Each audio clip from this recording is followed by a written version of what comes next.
You're listening to the Archaeology Podcast Network.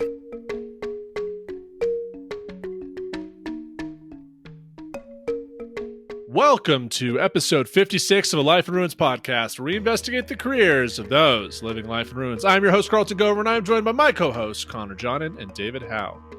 In this episode, we are chatting with Morgan Kinney, a graduate student at Adams State University, where he's pursuing a Master of Arts in Cultural Resources Management. He has worked as a professional archaeologist for the Bureau of Land Management and for the private sector company. I fucking hate whoever wrote this intro. You literate assholes. All right, let me do that again.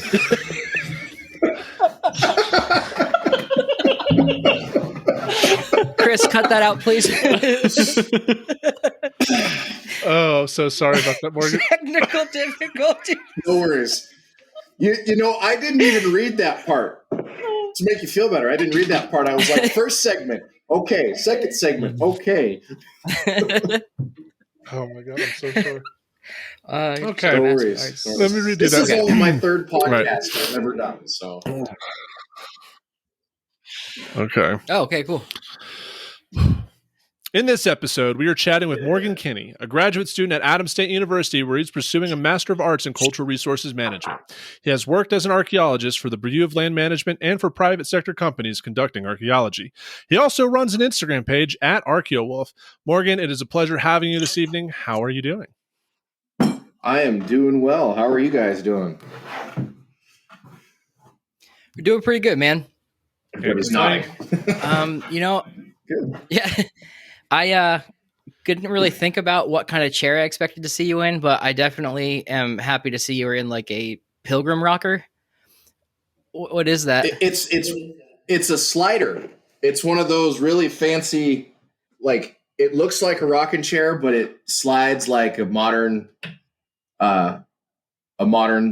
comfy chair, or bare bones lazy boy is what it is. It's just got a couple of cushions on it, and then it's a wooden frame. Gotcha.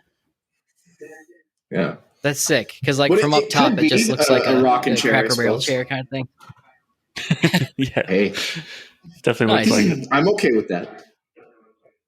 I'm trying to make Cracker Barrel. So rumor has it is you're the CEO of Archaeology TikTok. I'm getting told this. I don't know who came up with that. I'm usually the last to know, but apparently I am. That's me. That David's fault.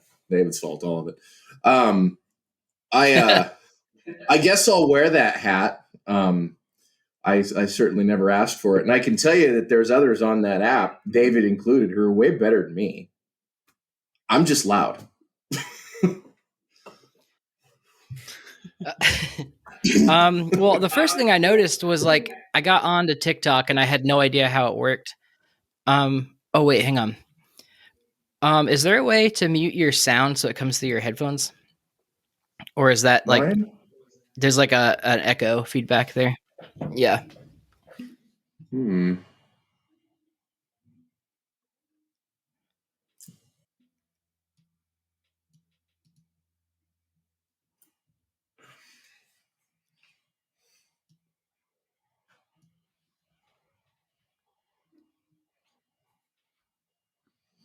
Is that better?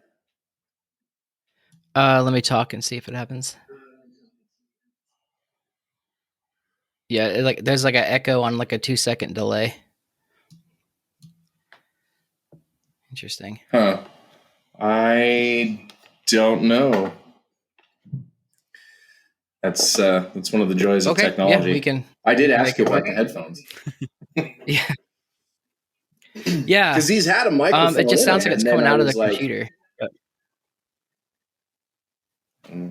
I have no idea. That's where the microphone is in my laptop, because it won't, if I'm going through my webcam, it's too loud. That's what it was set on earlier.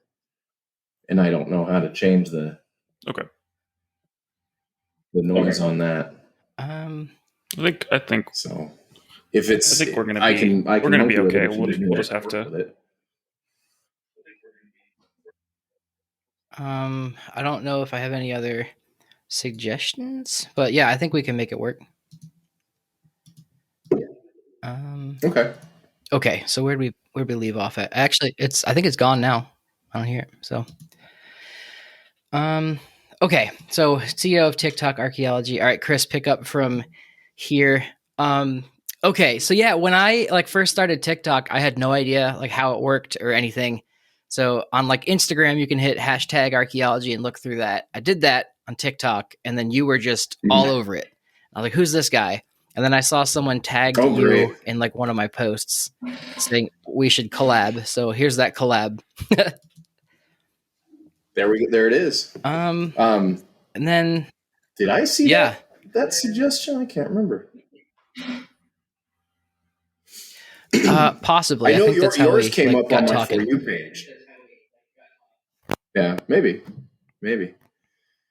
Yeah, I remember yours. The Steel Axe episode is the first one I ever saw of yours when that came up. Right. Yeah, I remember making that. Yeah. I think that was my first thing that did well on TikTok. Everything else was just me doing. Well, yeah, appreciate it, man. Yeah, we started for research of this episode. We started going through TikTok, and the first when I started getting on it, it was mostly you yelling at people who didn't like your truck for a little bit, and I was kind of sifting through until I got to the archaeology, and then it landed on a little bit. Then we landed. You're "What's your favorite World War II plane?" And I was like, "All right, this guy's going to either say the P-38, P-47, P-51," and you're like, "Nah, I like an old school P-40N Warhawk," and I was just like, "My man, that is such a beautiful looking plane." And underappreciated for what it did. Mm-hmm. So yeah. Huge. Now I've flown in a P-51. I've flown from the back seat of a TF-51. Yeah, when I was the two-seater, junior in high school, I won an art contest, and I got to spend 2 weeks in Oshkosh and AirVenture at their high schooler airplane summer camp. So it was, I got to have dinner with Charles McGee and Gunther Rahl and Chuck Yeager, who were all at this at AirVenture there, because it was aviation firsts was the theme of that. And then, we got to get flight lessons, and I flew a Piper Cub, a Bell 210, no, not 210, a 219, the Jet Ranger. I got to get about 20 seconds of stick time in that before I said, nope, rotary wings, helicopters are witchcraft, and I don't do that.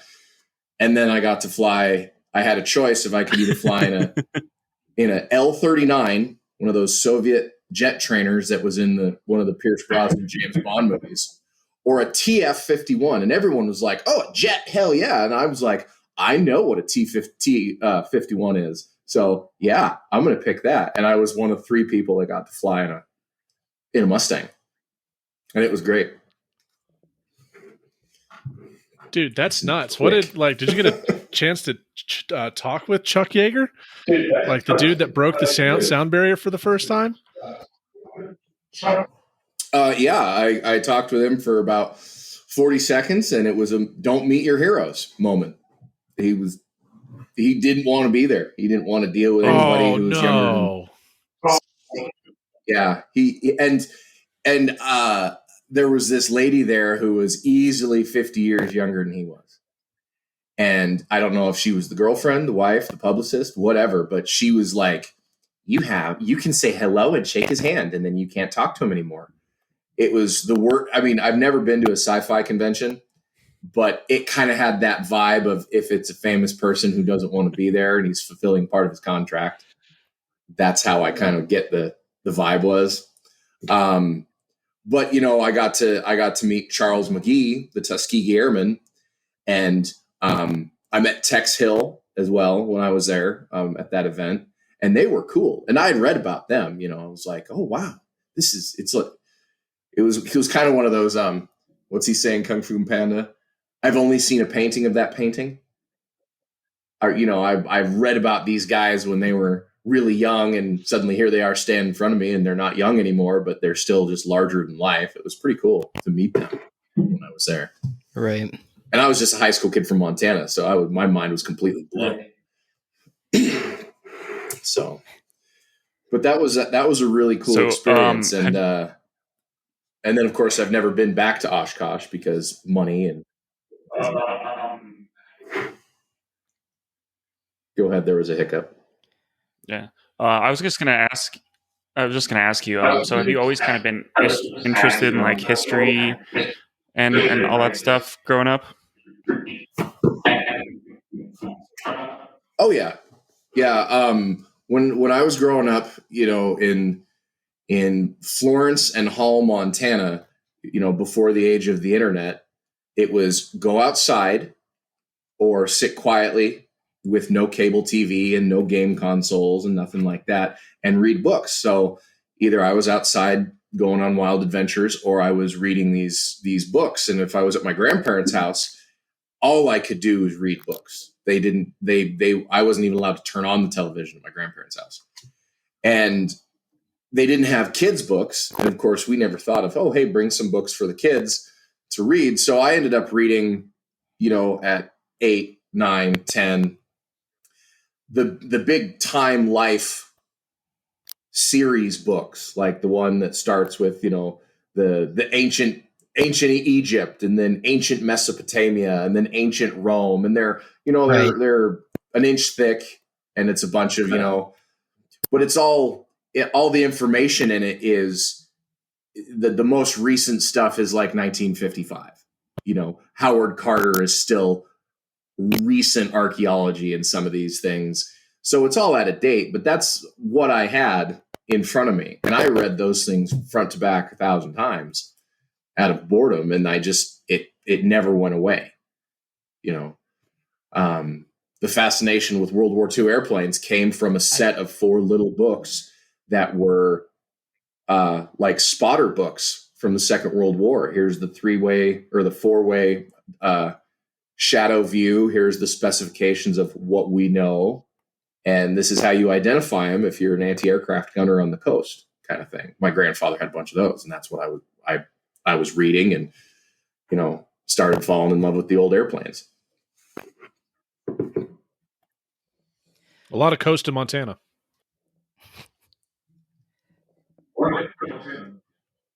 Yeah, right.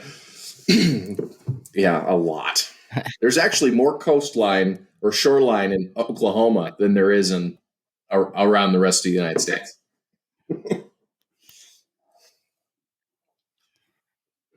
Right. Well, I guess, you grew up reading all these books, and I think we all kind of have a similar story to that, like, reading a Time Life kind of book or an encyclopedia that kind of just like enamored us with archaeology. But, so how'd you go from reading books to, having a huge TikTok following? Because it's kind of a, juxtaposition there. I have no idea. I have no idea. When I was a kid, I always liked finding old things and old buildings and stuff.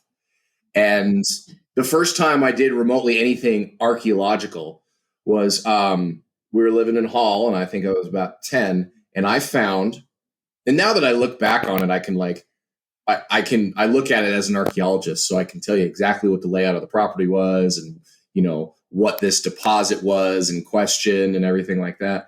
But eroding out of this piece of ground between the house and the driveway was a bunch of broken pieces of plate and ceramic and stuff. And it was just, I didn't notice it, didn't care. There was some glass in there, and my mom was like, "Don't cut yourself." Well, one of the things that I was probably playing with toy trucks or something, or a little backhoes and digging in the dirt, and I came across a Hummel. If you're familiar with what a Hummel is, they're essentially a Cracker Jack German, toy for grown-ups. Like little trinket toy. Well, yeah, but the one that I found stands about 4.5, 5 inches tall, and it's a brooch, but it's a pewter or tin stamping of a little boy with big elf shoes on, a little mischievous looking boy, and he's holding an umbrella. And my mother, I brought it to my mom. She thought it was great and cool. And she ended up looking it up years and years later. And it turns out that it was like a Cracker Jack toy for housewives that came in a box of soap flakes in like 1925. And the house we were living in at the time was just a double wide, pre-manufactured home, but it had been set on a lot that the original farmhouse, which had been built in like 1911, had burned down sometime in the 60s. So this was actually the trash dump out the back door of the house. And eventually, we that got dug up, and there was more, bits of can and all that historic archaeology stuff that people roll their eyes at. And the only thing that cool came out of there was that Hummel. And, but my mom still has it. In fact, I was going to go get it for the show, and then that just didn't happen today because I was running around trying to get a bunch of stuff done.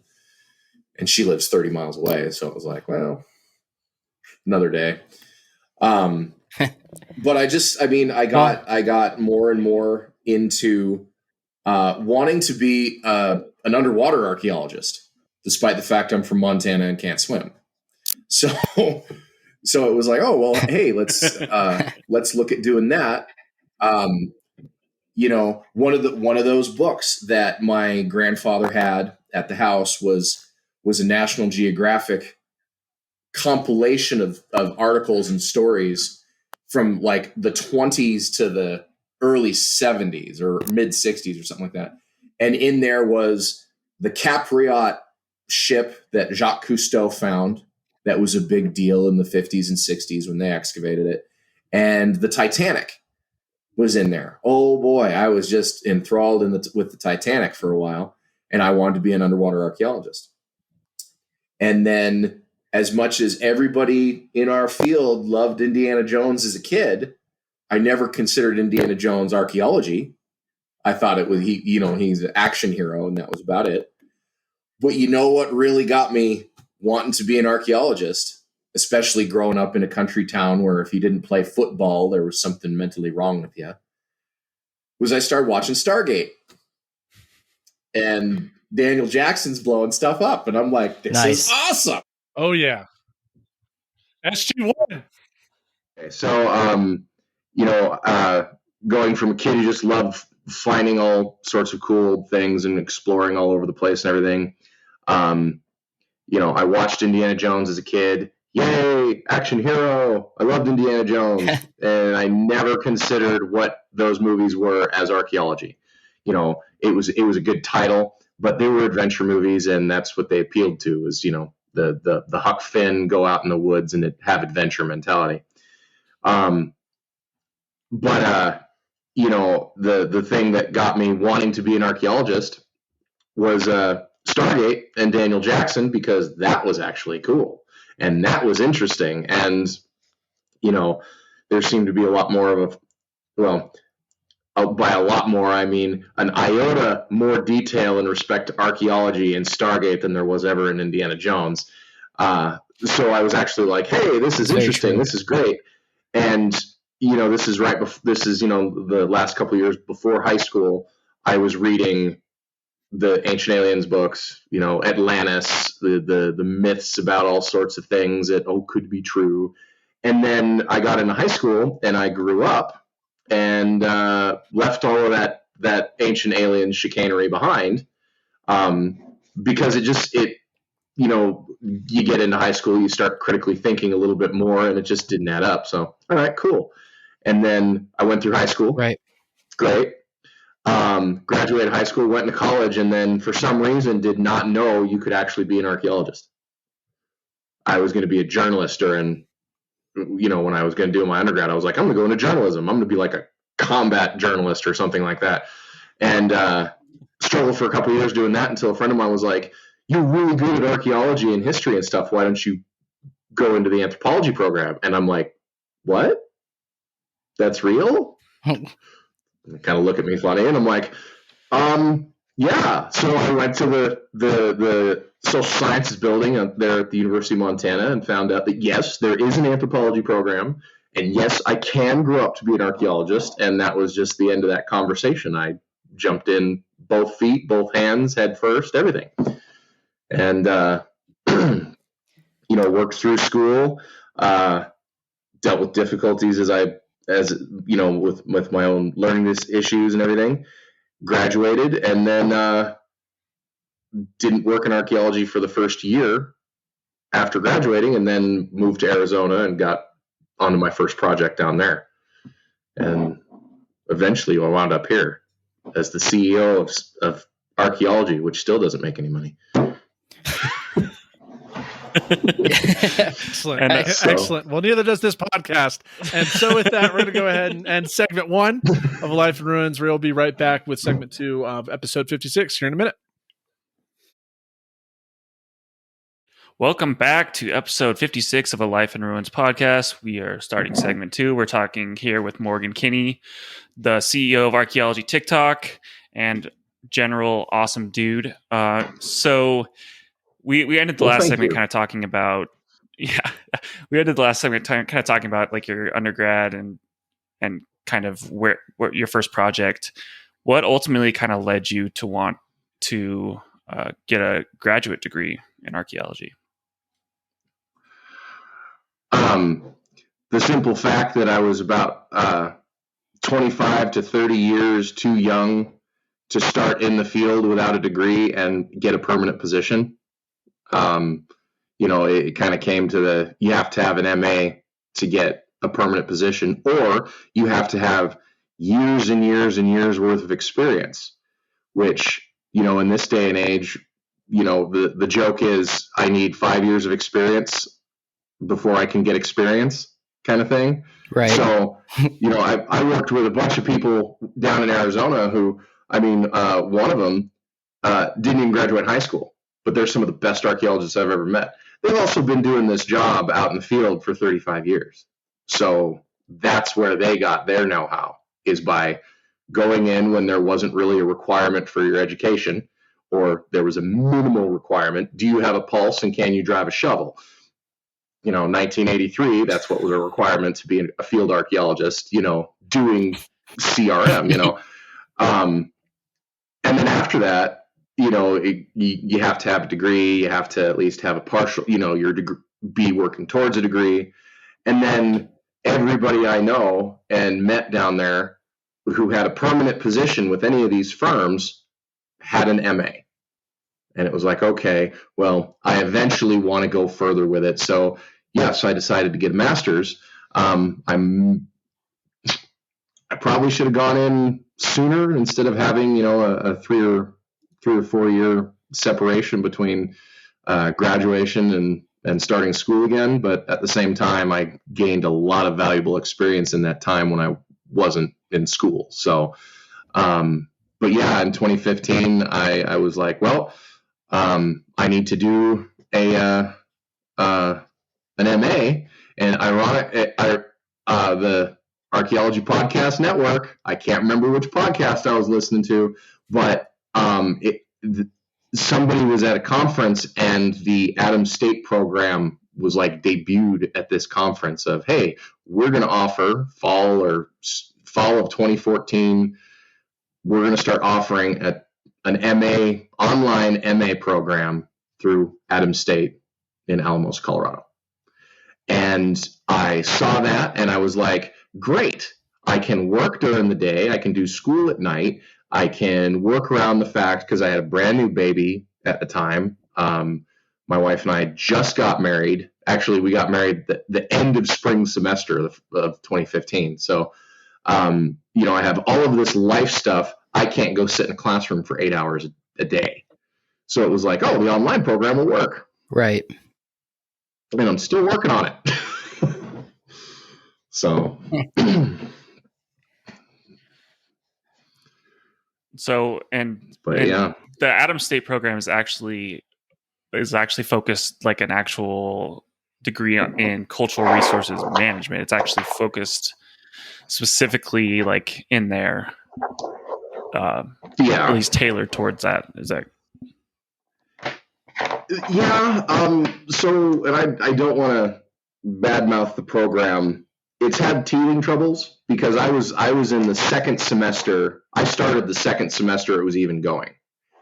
And in the time that I've been in the program, and granted I've been in the program longer than everybody else that was in my starting class, for reasons, life happens. They've changed faculty like 3 times from top to bottom. And the program went up and the program went down, and what are we doing? You know, and I think it might be focused towards CRM a little bit more than an online master's in anthropology, because it's kind of a stripped down program. The general eds requirements that you would have in getting an MA in anthropology are not there. Here's the bare minimum.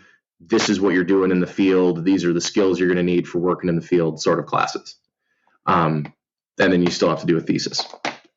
So, and that was kind of like, yes, I'll do that. And then I'll get established in the field somewhere and then work on my PhD or another MA, which actually has more of an academic lean to it.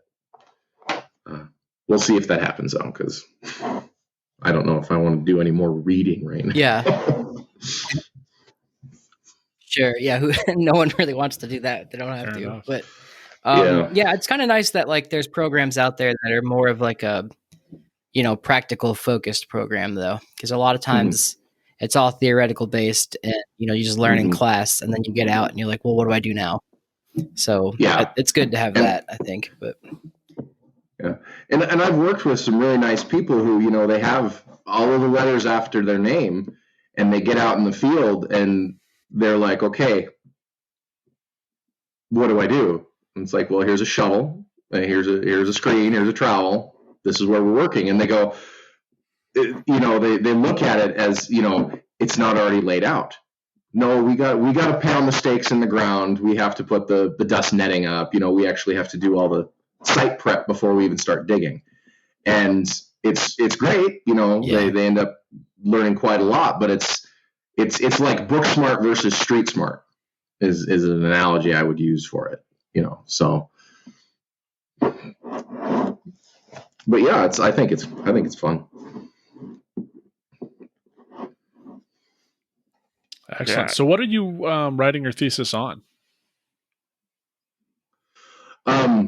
Aviation archaeology. So I have an admission to make. I actually last week had a complete mental break, and I may have thrown my thesis away and started over. Oh no. Hey, man, we've all been there. Yeah, well, I started the thesis that I stopped doing. I started in spring of 2017. I got it all cleared with the professor, the first professor, ironically, to leave the program.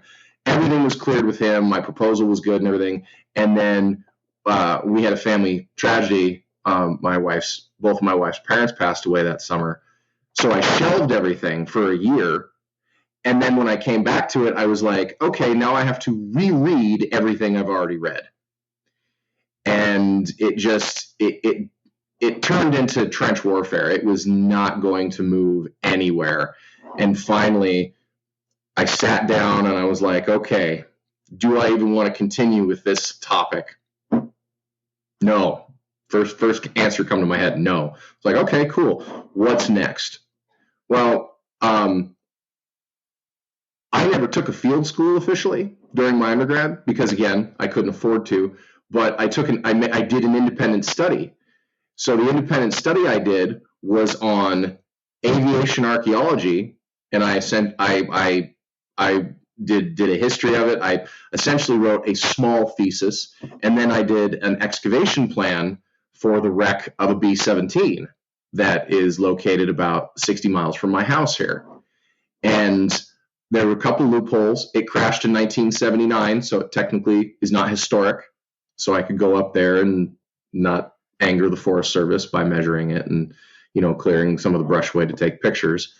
But I went down in the basement, and here it is sitting on a shelf, and it's 196 pages of history, methodology, and I'm like, okay, this I can turn into a thesis. I can bring it up to snuff. And because I love old airplanes and I love crashed things, and I've actually gotten more work done in the last 2 weeks since I made that decision in getting it brought up to speed and going through sources again than I had gotten done on the other one easily in a year. Just, hit the wall immediately with it. And it's just been going great. So, but it's looking at the kind of the idea that aviation is such a groundbreaking event in human history. It's modern gunpowder. It's the animal domestication and the taming of fire on that levels of how it altered the way we interact with the planet. But the early half of it, which could be considered historic, which is now 1970 and back, is within that zone of, if you say, hey, this site's from the 1920s, most old school archaeologists look at you and then they'll throw tomatoes at you and get you off the stage because they don't want to. That's just chicanery to them. It's not old enough to be archaeology. That joke of, historic archaeology is not archaeology thing. So, but because of its significance, should that be, in respect to this, be a little bit changed? Should that be taken into account, the significance of it? Before these things go away, the plane crashes that you see people going under the glacier and getting, the Glacier Girl, the P-38, went down there, dismantled it, hauled it up. Did they do any survey on it? No, they just went and they got it. The plane wrecks that are in the Philippines and Papua New Guinea, Swamp Ghost, which is the one in Hawaii, the B-17. They went in, they picked them up, they dismantled them into the big sections, picked them up with a helicopter and hauled them out of there. Air pirates. There's a book I have called Air Pirates, and it's all of that airplane recovery in like the 70s and 80s, where it was kind of cavalier.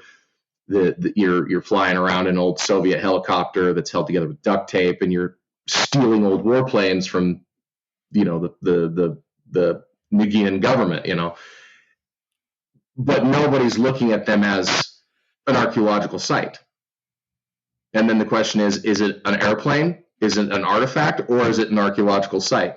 Depends, I guess, on how many pieces it's in. But, you can look at it and you can see in aviation archaeology, at least in, the Second World War and back, you can see survival archaeology, like you would shipwreck survivors, or like the Donner Party survival situations, because these aircrew belly land out on the tundra out there and they have to survive until they're rescued. There's the archaeology of recovery of missing service personnel. Amelia Earhart. That's the first thing that comes up when you say aviation archaeology, is Amelia Earhart. So that's what I'm trying to turn it into is does aviation archaeology, as it looks at as it is now, have a place within what we consider modern archaeological practice, and does it fall under the protections of ARPA and stuff like that, even though it is so recent and it's an F-105 crashed in Southern California. There's 100 of them in museums. Do we really need to worry about that one crash site? So that's an interesting question, because I was listening to NPR the other day, as a liberal does, and they were talking about a B-29 that was in what is the lake in California or Nevada that's behind the big dam, the Hoover Dam? Lake Mead. Yeah, Lake Mead. So there's a B-29 in Lake Mead. Yeah. So B-29 in Lake Mead, it was after World War II. They were doing like some sort of scientific test, had a bunch of equipment on board. Pilots were hot dogging. Rotor hit the surface of the lake. They got out. B-29 submerges. And for a long time, you had to be a proficient scuba diver to get to the bottom of it. So the Park Service was like, fine, it's okay. Mhm. But as Lake Mead has been decreasing in level, it's become easier and easier for people to access. And so they're worried about that. And they got those really bad zebra mussels. So before, when you could just see this beautiful B-29 at the bottom of the surface through this clear lake, now it's just covered in mussels. And people are able to free dive down easily without much training. And the Park Service has been struggling with that because I think it is a historic site that's registered, but they're having problems trying to preserve it because of invasive species coming in and climate change. Yep. And then people taking stuff as souvenir hunters do. There's one on the list that I wrote down up there, a B-23 Dragon, of which there's like two, at Loon Lake in Idaho. And it's a 13-mile walk to get to it, and it's on the shores of the lake there. And you can put your hand through the holes in the airplane that people have cut with 22s. They've shot the crap out of it. They've scrawled their names in it. And there's a sign right there that says, this is a protected site. Please leave it alone. Take pictures, not stuff. And this airplane's just disappearing bit by bit. And there's nothing really of use to take. Like, they're taking pieces of aluminum because, oh, hey, this will remind me somewhere when I see it in 30 years of where I got it. All the good stuff had been salvaged by the Army and during the war, the one of the engines and all the instruments and stuff. But yeah, it's just getting taken to pieces because souvenir hunters. And it's far enough out there where rangers don't get out there every day. So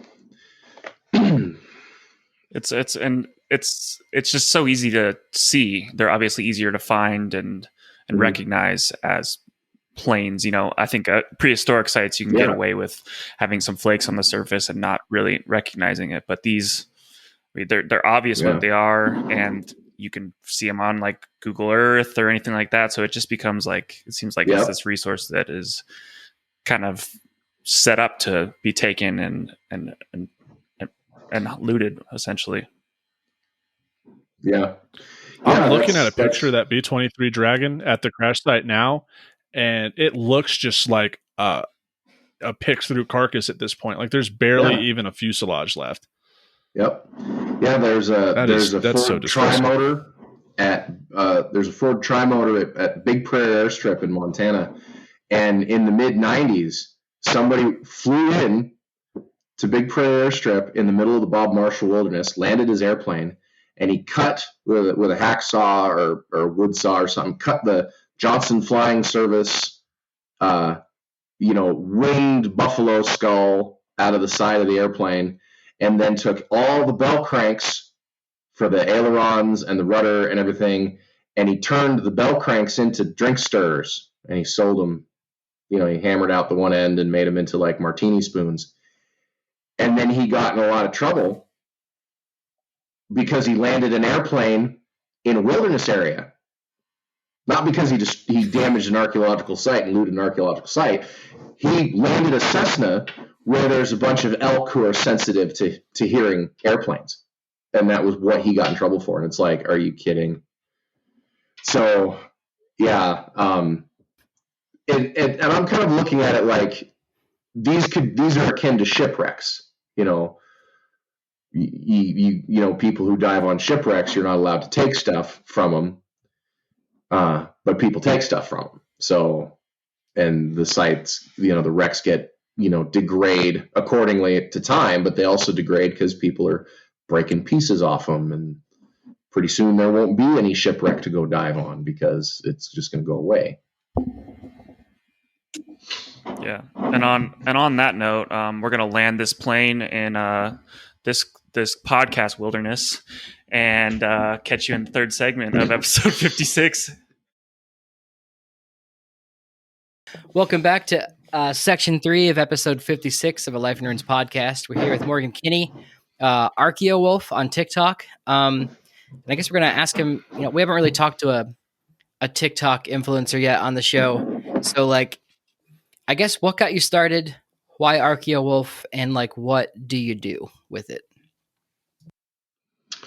Being referred to as an influencer, I don't know about that, but all right. Again, more titles. I got started like every single other person in the last year. It was something to do while you're, quarantined from the rest of the world.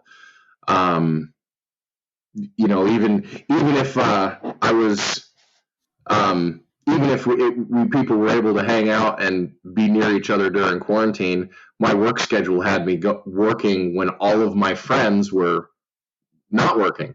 So I was doubly bored and doubly, needing something to do. And I downloaded TikTok, I think like November of 2019, because I was following a car builder on Instagram. And they were like, look at, they had TikToks of their rallycross racing and stuff. And I was like, I actually want to see this. And it just became something of, you fall down the rabbit hole scrolling through and there's weird dances and, people doing ridiculous stuff and comedians. And it's like, oh, this is actually kind of entertaining. I've heard people refer to it as Vine. Here, I'm new to the party. What the hell is Vine other than a plant? So I was, it was kind of my introduction was pretty much, this is the only app of its type anyway at the time. And I just kind of was like, okay, this is fun. And, I had a couple of videos in my phone that I was like, oh, I could do something. And I never in my life expected anything to come of it. A couple people followed me. Great.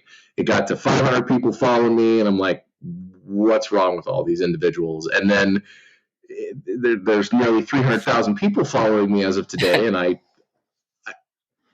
it's not even real. Like, okay, sure. And then, I've got people sending me questions and asking me about merch and all this stuff. And I'm sitting there like, I don't know. This is so weird to me. But it became a thing where I either started telling stories early on, archaeology stories. Hey, I'm in the field and I found this. And when I was up at Garnet Ghost Town, which is one of the stations that I've worked at as an interpretive archaeologist and park ranger through the Missoula field office here, I shared a couple stories about historic buildings and amethyst glass. How the clear glass turns amethyst color because of the magnesium as it degrades, and just little educational lessons. And people really started getting into it, and it started to grow slowly. And I'm like, all right, this is cool. And then somebody asked me that awful question, one of the three terrible questions that we as archaeologists fear. What do you think of ancient aliens? What do you think of Oak Island? Or do you dig up dinosaurs? And I got asked an ancient aliens question. So I responded. I was like, yeah, no. And I got the people who were like, oh, thank God someone's finally saying something. And then I got the crazies who continued to argue with me. And call it just right. bullheaded Scottish DNA in my system. I couldn't let that go. So I started responding to those and kind of putting those things to sleep. But if you've noticed, I've kind of gone on tangents about stuff.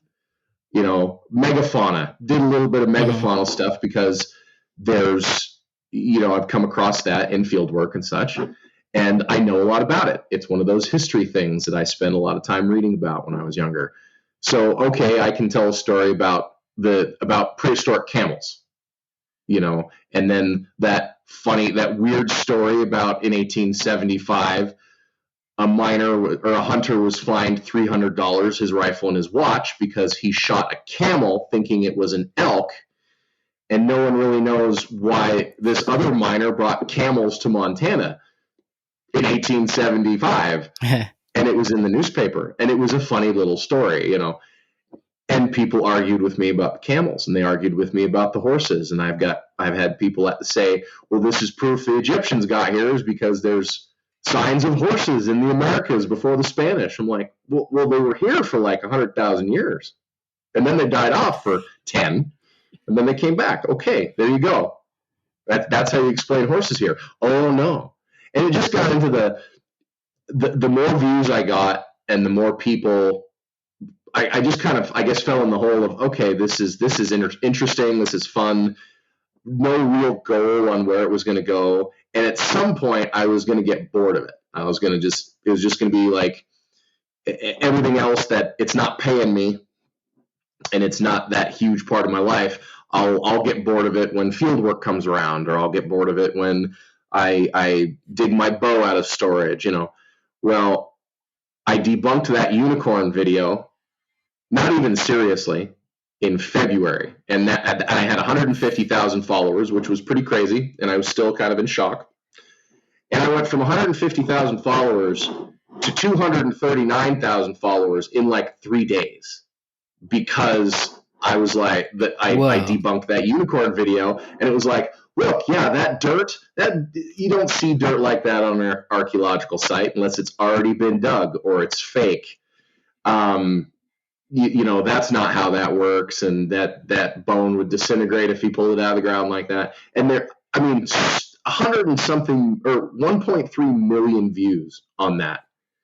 3,000 comments, half of which are extreme to the right flat earth Christians going, unicorns are in the Bible. And then the other half is people arguing with them, which of course is just making it show up on more and more people's For You pages.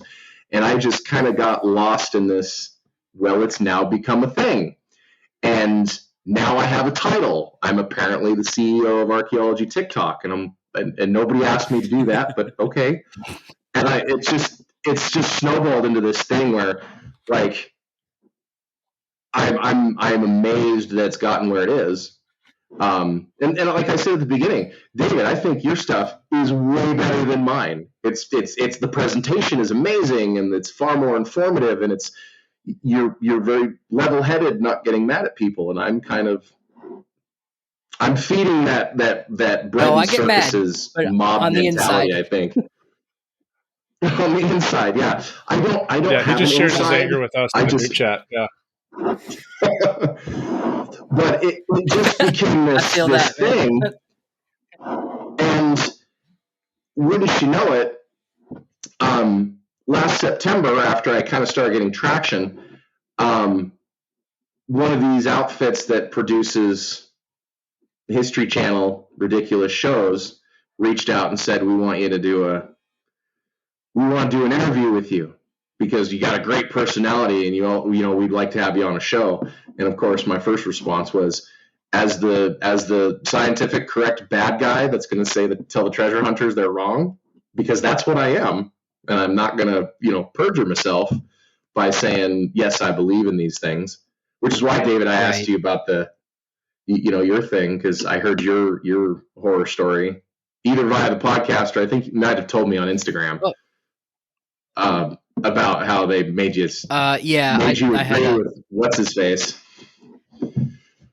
So 2 days of filming, and then like all they did was nod my head to like crazy shit. So it was great. Mm-hmm. Yeah. So I just they'll find you. Yeah, and it's been one of those. Unfortunately, I'm a seasonal, so I'm off from November to May. And in order to go out and do field work, I have to travel. The moment snow falls in Montana, you can't see anything on the ground, which is difficult to do with having a family. So I'm not doing anything for 6 months, or I'm doing stuff that's not archaeology. This could actually be a thing that could supplement the income I get while I'm working. I guess I'm going to start a merch line whenever I get around to it, and it's just going to keep on going. I'm going to keep doing what I'm doing, which is now answering pseudoscience questions and shooting them down, which to go with my love of old airplanes, I'm okay with shooting stuff down, the ridiculousness. Egyptians in the Grand Canyon seem to be the big one at the moment. But I woke up this morning, there was 40, I got tagged 40 something times, and there's a TikTok where some kid dressed as a centurion is going about how the Romans got to Oak Island. And people are like, please shut this down because I want to see you do it. And I'm like, okay, I guess that's what it is. I missed that one. Yeah, it just came out, and I kind of wanted to make it where it's just freeze frames of the Roman John Cleese and what's his name from A Life of Brian when they're doing the joke about biggest tickets. I know you're talking about. I don't know. But like clip art and mimic their voices talking about how it's a crap idea and a crap theory and it never happened. We'll see. I'm so not good at technology, that's difficult for me. Like, the webcam we're on right now, first webcam I've ever owned. This is the first time I have 2 monitors. All this tech stuff that people are like, oh, this is old hat to me. I'm like, I'm now no longer in first grade.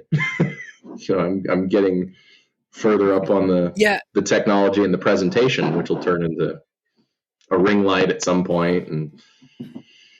But yeah, I think that's your charm, though, man. Like you have this like old Western aesthetic. You're a level-headed dude. You're very articulate and articulate. There we go. And David's not.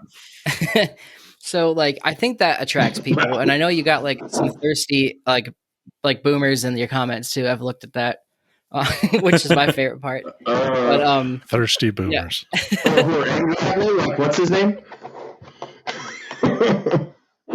What? Oh yeah. Which thirsty ones? The angry thirsty ones or the ridiculous thirsty ones? I guess they're both. I've just seen people be like, "You're so kind. Like, we love your personality." Blah blah blah. And I'm like, "Oh, what? Yeah." But I mean, I agree with them. Like, yeah. Well, when I debunked the Göbekli Tepe one that the girl did, I got so many comments that were like, "You can educate without being condescending," and I'm like, "Can I though?" So there are like times where, can I be not condescending? There are a lot of them that pop up on my feed that I'm like, okay, I can't say anything. Do not say anything. Just take the high road. And then hers, she literally said, guys, I don't know if you saw this one, but it was like, Göbekli Tepe this, Göbekli Tepe that, hunter-gatherers built it. Everything we know about the past is wrong. And I like commented, and I like normally don't do this, especially if it's a female, like a woman's page, because I don't want to like denigrate. But I was just like, "You're wrong, and you don't know what you're talking about." And then I got like 500 like likes and replies to that, and drove me crazy. It seems like you have to, for some of these groups, you really have to take that strong stance and really, no holds. You just not pull any punches, because that's not. They're so entrenched in this stuff that you have to take that almost not like completely aggressive, but you have to be like strict about it. Otherwise it just perpetuates. Oh yeah. The one of my videos got removed for quote unquote hate speech, and it got reinstated because I sent TikTok a nasty message. But what it said was, these theories, like the Afrocentric theories, saying that it was people from Africa who gave inspiration to all the peoples in South America to make the Olmec heads and all their giant cities, and then the ancient Egyptians get into the Grand Canyon, and all of these things that just are incredibly detrimental to the actual reality. And the fact that there's indigenous creators and indigenous people going, we're still here, and people are telling them to shut up and they're wrong. I flat out said, this is just proof that humans, right? I was like, this. I said, this is just another nail in that coffin that says humans are awful to humans, and you don't have to be a certain color to be awful to somebody. And it got removed for hate speech, and I was like, no.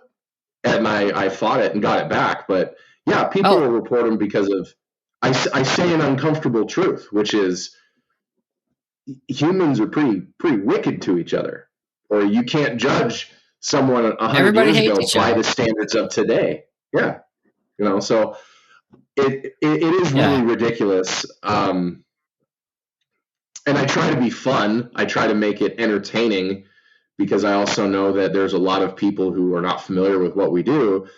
And the reason why Ancient Aliens appeals to them is not because it's Ancient Aliens. It's because it's wrapped up in shiny paper and the presentation is good. And it's why do rednecks like shiny things? Why do bass boats have a glitter finish? It's what they see, and it's what it's kind of the conversation stops. The shiny thing is truth. Oh, yeah. I should go on a shirt. I want to put that on a shirt so bad. Why bass boats have a glitter finish? Jeff Foxworthy already did. That's one of his jokes. I'm not going to plagiarize from him. Oh, okay. Oh, yeah. Damn. But people arguing provenience with me. It's provenance. I'm like, okay, well then I have to get a lesson on the definitions of words. And get off your extinct Pleistocene horse. Well, provenance is used in museum studies. Yeah. So it's like they don't know what. Yeah. Yeah, but it's the people who are saying, "Oh, this is the definition of it." They're not in museum studies. They're I don't know what their career is or what their educational background is, but when you look at their page and they've got 7 followers and their only video is them playing Call of Duty, it's like, you just want to kind of pat them on the head and say, "Here's a Snickers bar. Go out and play on the jungle gym and let the adults talk." I try not to be that kind of dismissive, but sometimes you just can't help it. The angry guy who was all about his entire page was hating on archaeologists, all 27 of his videos. David, I think you saw him. Right. Big corn fed or whatever. That bald guy. I don't know if marine haircut. But yeah, marine haircut. But it's he's like, I know all this stuff, and he of course is. I read Graham Hancock's book, so now I'm an expert. That was his entire mentality, right? And I responded along the lines of, he says he's a Marine. Okay, good. And just to kind of snarl at him in his own language, I was like, I've read lots of books, including the Marine Corps Handbook. I wouldn't call myself a Marine because I'm not that disrespectful to people. And I got a huge amount of people who are like, "That's amazing! You're so kind." And I got a bunch of Marines going like, "There's no former Marines. He was discharged dishonorably." And I'm like, well, I'll take the Marine Corps guy's expertise on that and not argue with him because I'm not a Marine. So, but yeah, it just kind of. I recently had one dude reach out to me on Instagram. He was like, "Hey, do you know about rock art?" And I was like, "I don't know about much." He's like, "Well, I have some UK rock art I'd like to share with you." He's like, "Yeah, I'd love to see it." Like thinking like rock art, like, archaeological rock art.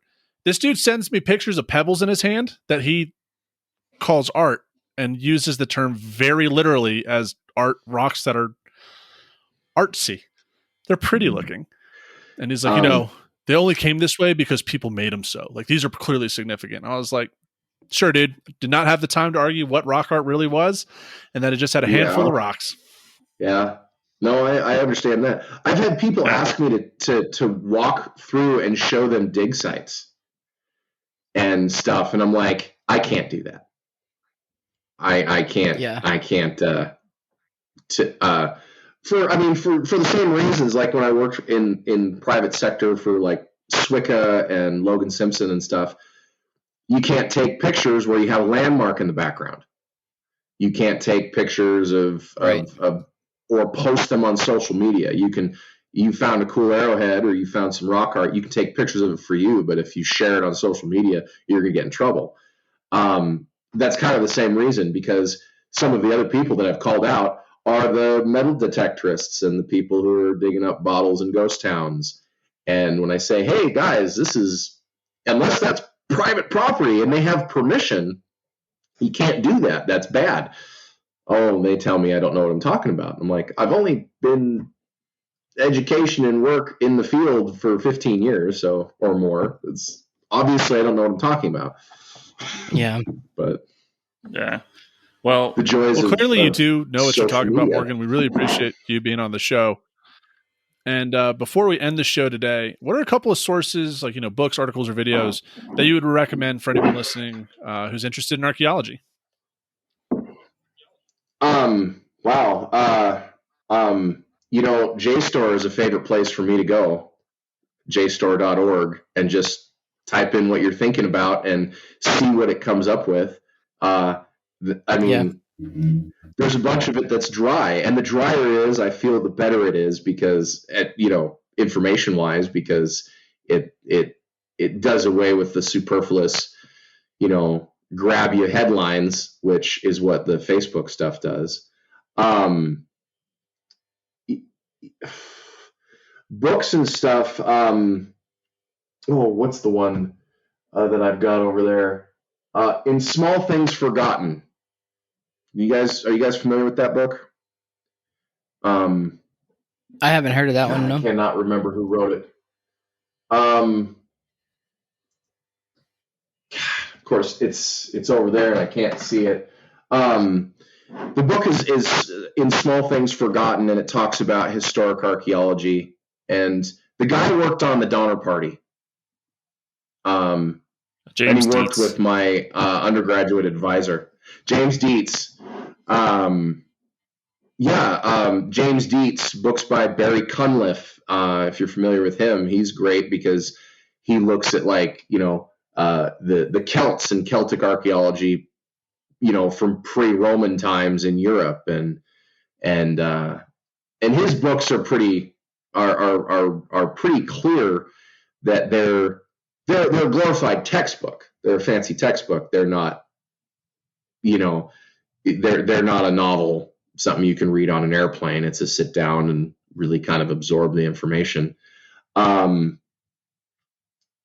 yeah, any of the podcasts that are on the Archaeology Podcast Network, Dan Carlin's Hardcore History is great for history lessons if you're in the car That's a on good a long one. drive. And and the thing I like about him is that he actually refers to all of his sources, which is a big thing for me, and when I'm combating some of the pseudoscience. Yeah. And he puts the sources on his website in correlation with the episode. So, the 200 books he read about the Mongols and Genghis Khan, he's got on his website, so people, if they're more curious, can go back and check those out. I don't know if it's specific sources, but more advice of if it's on Facebook, take it with a grain of salt and some tequila before you put all your faith in it. So That is true. Absolutely.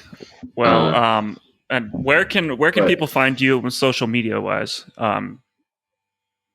Well, social media wise is I'm still getting the hang of it. I'm on Instagram at ArchaeoWolf, as well as TikTok at ArchaeoWolf, and then I do have a YouTube channel, which is Whiskey with a Wolf on YouTube, and I've got one video where I walk through Bannock Ghost Town, and I'm trying to make content for that and figure out what I'm going to do for that. But those are the 3 platforms that I'm on right now.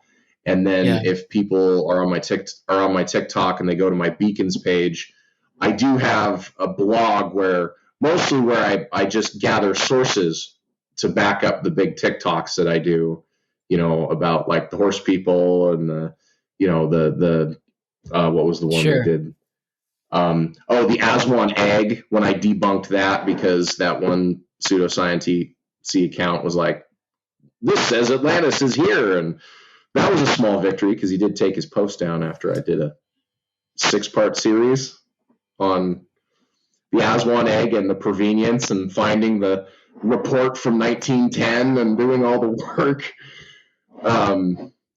So there's that. But yeah, right now it's pretty much Instagram, YouTube, and TikTok. Cool. And I feel like I know this. I can feel your passion for archaeology and history and all this stuff. I feel like, and we always ask this question to our guests. So like, would you ultimately choose to live a life in ruins if you had another opportunity to do it? Absolutely. Absolutely 100%. The only thing I might do different is take more field schools when I'm doing school, you know. Fair enough. Yeah. But yeah, no, it has been such a rich experience in all the work I've done that, you know, I often say that I was born 200 years too late because there's no adventure left. Yet here I am working the only job with adventure in it. So I'm like, yeah, I wouldn't change it at all. It's absolutely lovely. Awesome. Excellent, man. With that, we just interviewed Morgan Kinney. You can find him on Instagram, TikTok, and his own personal blog. You can find the links for that here in the episode description.